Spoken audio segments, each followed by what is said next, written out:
안녕하십니까. LG 디스플레이입니다. 자, 어제 급등을 했었고, 오늘은 조금 눌림이 좀 발생하고 있습니다. 어제 좀 쇼킹한 뉴스가 나왔죠. 근데 사실 이거는 다 알고 있었던 내용이에요. 어떻게 보면. 왜냐면 누가 봐도 삼성 디스플레이에서 기술 탈취한 게 티가 났었단 말이죠. 자, 세계 최고의 디스플레이 업체인 BOE를 상대로, 자, 요거, 영업비밀 침해 소송, 이게 드디어 승소를 했어요. 그래서 이제 앞으로 14년 8개월 동안 미국 시장 진입이 거의 불가능해집니다. 자, 그래서 이제 우리나라 디스플레이 업체들이 이제 수혜를 입을 수밖에 없다. 이렇게 좀 보고 있어요. 자, 삼성 디스플레이는 상장사가 아니죠. 그래서 어제 LG 디스플레이가 또 반사이익 기대로 일단은 크게 올라왔습니다. 뭐 BH, 뭐 덕산 네오릭스, OLED 관련해서는 굉장히 좋은 흐름 보였다는 얘기죠. 자, 제가 차트 그림 다 지워서 이제 설명을 좀 같이 해드릴게요.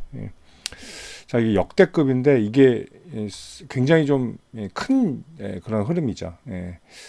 자, 이제 나오죠. 영업 비밀 침해 소송 승소. 그래서 LG 디스플레이가 어제 급등을 했고요. 국내 업체들 뭐 수혜를 받을 수밖에 없습니다. 자, 그리고 이게 상당히 크단 말이에요. 미국에서 활동하는 게 상당히 큰데 여기 이제 개수를 보시면 물량 한 2천만 대 여기 나오네요. 여기네요. 자, 2천만 대에서 3천만 대 수준이라고 보고 있습니다. 미국 내에서 BOE OLED가 자, 이거를 이제 삼성 디스플레이하고 LG 디스플레이가 배정이 되는 거예요. 자, 게다가 이제 또 아이폰이 LG 디스플레이가 아이폰 디스플레이를 쓰잖아요. 저도 아이폰을 쓰고 있는데 자, 근데 이것도 BOE가 역전을 했던 걸로 제가 기억이 납니다. 여기 또 나오네요. 소형 OLED 쪽에서도 BOE가 22.7 이걸로 앞질렀었는데 이제 LG 디스플레이가 이걸 다 먹게 생겼어요. 거의. 자, 굉장히 큰 수혜를 받을 수밖에 없다. 물론 삼성 디스플레이는 상장이 안 했습니다. 그걸 좀 염두에 두시기 바랍니다. 자, LG 디스플레이한테는 진짜 가뭄의 단비라고 볼 수 있습니다. 자, LG 디스플레이가 최근에 실적 때문에 굉장히 곤욕을 치렀어요. 자, 2조 넘게 적자를 내고 올해 드디어 흑자 전환 하나 기대를 하고 있었죠. 자, LG 디스플레이는요, 보통 한 2조에서 1조, 적어도 1조 5천억 정도는 흑자 나줘야 정상적인 흐름으로 갈 것이다. 이렇게 볼 수가 있죠. 자, 근데 최근에 뭐 디스플레이 판매량도 그렇고, 뭐 중국의 점유율 때문에 많이 밀린 것도 사실이죠. 그래서 우리나라는 대형 OLED 중심으로 좀 펼쳤습니다. 플렉서블이나. 근데 중국이 많이 따라온 건 사실이었어요. 근데 뭐 보시면 뭐 거의 기술 탈취라고 볼 수가 있죠. 그죠? 이런 것들. 자, 뭐 14년 8개월 이제 중국 OLED 퇴출이라면 뭐 거의 끝났다고 봐야 돼요. 디스플레이 업계는. OLED 쪽은 중국은 끝났다. 이렇게 좀 보겠습니다. 자, 그림 다 지웠다라고 말씀드렸죠. 자, LG 디스플레이가 BPS가 얼마인 줄 아세요? 15,000원, 2만원이에요, 보통. 자, 올해 실적이면 이 정도의 가이던스가 나오면 15,000원. 그리고 전성기 때 실적이면 사실 BPS 3만원도 나왔던 종목입니다. 근데 이거 만원도 깼었어요, 최근에. 여기죠. 올 4월에 만원도 깨는 충격적인 그런 결과가 나왔다라는 거. 자, 추세부터 좀 확인해 볼게요. 자, 전성기 시대는 뭐 오긴 쉽진 않을 거예요. 이때는 중국 OLED가 뭐 명함도 못 내밀 때죠. LCD도 이제 막 출발할 때잖아요. 근데 중국의 LCD까지 완전 장악한 게 이때란 말이에요. 2010년 후반 이때부터 소형 LCD 라인은 그냥 전멸했죠. 패널들은. 자, 여기서부터 한번 추세를 보시면 자, 이렇게 추세 연결해도 보시면 자, 어때요? 자, 정확히 거의 추세 구간이죠. 추세 맞고 튀질 못했어요. 자, 요런 데도, 그죠? 여기 미달파. 자, 이제 추세선에 가까워지고 있다는 거. 그래서 이번에 잘하면 대추세 전환에 어떤 기점을 마련했다. 이렇게 좀 볼 수 있겠습니다. 자, 그리고 이제 이전 고가들 한번 체크해 보시면 16,000원의 저항이 좀 많았죠. 자, 여기 지지 부분, 그리고 눌렸다가 휩써 나온 부분. 근데 16,000원 정도에서 거의 죽었죠. 그래서 다시 리바운드 나온 지역. 자, 여기서도 16,000원에서 다 죽죠. 그래서 16,000원이 굉장히 중요한 일단 저항이 되어버렸습니다. 이미. 자, 16,000원 마킹하시고, 그리고 이전 고가 라인들 여기 이렇게 체크해 볼게요. 일단은. 자, 장기적으로 저는 굉장히 좀 긍정적인 흐름이 나올 거라고 봅니다. 장기적으로. 왜냐하면 그동안 너무 많이 못 올랐기 때문이에요. 그죠? 13,500원.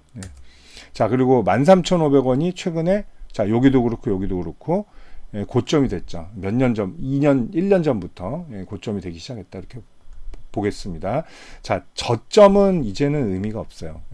자, 역사적 신저가가 7,150원입니다. 상장한 이후에 일로 간 적이 없어요. 만 원도 간 적이 없던 종목이기 때문에. 그래서 역사적 저점 7,150원을 찍었기 때문에 저점은 큰 의미는 없다. 이렇게 좀 보고요. 그리고 이제 매수 포인트들을 좀 봐야 되는데 보통 이제 되돌림이라는 게 나와요. 급등이 나오면. 왜냐하면 매일 이 뉴스가 나올 수는 없죠. 기억 속에서 조금씩 잊혀지긴 합니다. 자, 잊혀진다는 건 뭐예요? 결국은 아, 이런 테마가 있었지, 이런 소식이 있었지. 이건 큰 명목으로는 알고는 있지만 이걸 매일 상기시킬 수는 없다는 얘기예요. 그래서 밀어붙이는 힘이 필요하고, 그리고 또한 나아가서 뭐 추가적인 뭐 어떤 것들이 있어야 돼요. 이걸로 인해서 진짜로 뭐 실적이 바뀌고 이런 것들을 좀 보여줄 필요가 있습니다. 자, 여기 또 이런 라인들이 있죠. 많이 접점이 있었던 라인들. 여기서는 중심값이었고 여기선 지지 라인이었던 자리. 그리고 되돌림 폭에서 여기 슈팅 되돌림 폭에서 B파였죠. B파였던 자리 12,000원이 중요합니다. 자, 즉 뭐냐면 이거 BOE 14년 8개월 영업 정지에 대한 이거에 나도 매매를 해봐야 되겠는데 하시는 분들 있죠. 저가 매매를 하시는 분들은 결국 어디를 기다려야 돼요? 12,000원을 기다려야 된다는 얘기죠. 굳이 쫓아가실 필요가 없습니다. 오늘 뭐 장 초반이라 이게 뭐 더 이렇게 뻗을지 뭐 훅 내려갈지는 몰라요. 그리고 이제 우리도 3일 연휴가 있기 때문에 시장이 더 눌릴 수도 있지만 자, 모든 이제 매수는 뭐다? 부정적인 매수를 하라고 그랬죠. 최대한 저가의 매수, 요걸 좀 말씀드리고 싶어요. 그래서 12,000원 초반부터 분할 매수 시작하는 게 전 맞지 않나, 이렇게 좀 생각이 됩니다. 자, 그리고 13,500원 통과하는 거 보시고 16,000원 정도를 일단은 1차 목표가로 두시는 게 맞다, 이렇게 좀 보겠어요. 그리고 이제 업황이 살아나는 단계였어요. 어차피 올해.